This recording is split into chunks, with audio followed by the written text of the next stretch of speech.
Update करें आपको Islamabad high court से, जहां अल अजीजिया और एवनफील्ड रेफरेंस में अपीलें बहाल करने की दरखास्तों पर इस वक्त समाअत जारी है। चीफ जस्टिस आमिर फारूक और जस्टिस मियां गुल हसन औरंगजेब इस वक्त समाअत कर रहे हैं। प्रोसिक्यूटर जनरल नैब और वकला और आजम नजीर तारड़ और अमजद परवेज इस वक्त रोस्टम पर मौजूद है। जबकि आपको बताएं कि प्रोसिक्यूटर जनरल की जानिब से कहा गया कि हमने दोनों अपीलों को हकाइक और कानून का मुताला किया है। पहले एवनफील्ड केस से मुतालिक बताना चाहता हूँ, इस वक्त रिमार्क्स और दलाइल का सिलसिला समाअत में जारी है। आपको बताते चलें कि इस्लामाबाद हाईकोर्ट में अल अजीजिया और एवनफील्ड रेफरेंस में अपीलें बहाल करने की दरखास्तों पर समाअत शुरू हो चुकी है। चीफ जस्टिस आमिर फारूक और जस्टिस मियां गुल हसन औरंगजेब समाअत कर रहे हैं। प्रोसिक्यूटर जनरल नैब, वकला, आजम नजीर तारड़ और अमजद परवेज रोस्टम पर मौजूद हैं। रेफरेंस वापस लेने की गुंजाइश सिर्फ सूरत में है जब फैसला ना सुनाया गया हो। प्रोसिक्यूटर जनरल ने ऐसा कहा है।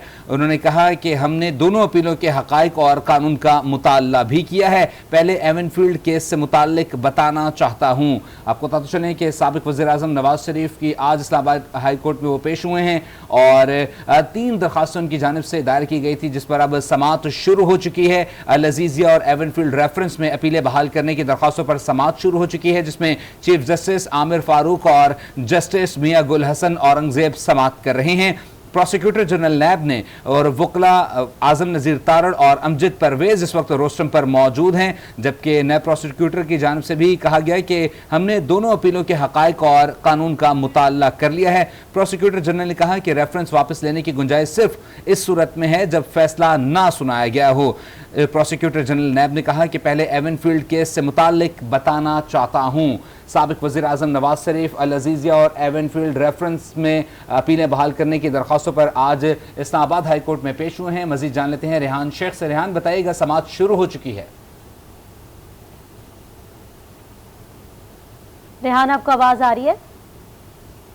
जी बिल्कुल, देखिए, नवाज शरीफ के अल अजीजिया और एवनफील्ड रेफरेंस से मुतल्लिक जो है जमानत और सजा के खिलाफ अपीलों बहाल करने की दरखास्तों पर समाअत जो है वो शुरू हो चुकी है और chief justice Aamir Farooq, justice Mian Gul Hassan Aurangzeb पर मुश्तमिल खुसूसी बेंच जो है वो समाअत कर रहा है। साबिक वज़ीर आज़म शहबाज शरीफ और लीगी रहनुमा जो हैं वो इस वक्त कमरा अदालत के अंदर मौजूद हैं और प्रोसिक्यूटर जनरल जो हैं उन्होंने मौक़िफ़ रखा है कि रेफरेंस वापस लेने की गुंजाइश सिर्फ इस सूरत में है जब फैसला न सुना गया हो।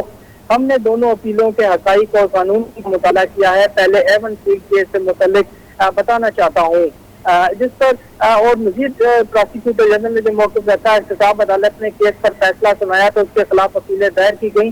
रेफरेंस वापस लेने की गुंजाइश ट्रायल के दौरान मौजूद थी। पाकिस्तान के कानून के मुताबिक अगर फैसले के खिलाफ अपील एडमिट हो जाए तो केस वापस नहीं हो सकता।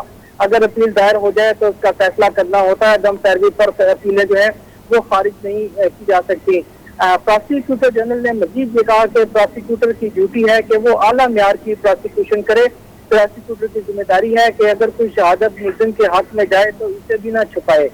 प्रोसिक्यूटर जनरल जो है इस वक्त इनके कमरा अदालत के अंदर जो है वो इस वक्त दलाइल जारी है। ठीक है रेहान, ये बताइएगा, क्योंकि नवाज शरीफ की जानिब से कहा गया था कि जब उनको गैर मौजूदगी में ये सजा सुनाई गई तो इस पर प्रोसिक्यूटर जनरल ने क्या दलाइल दिए?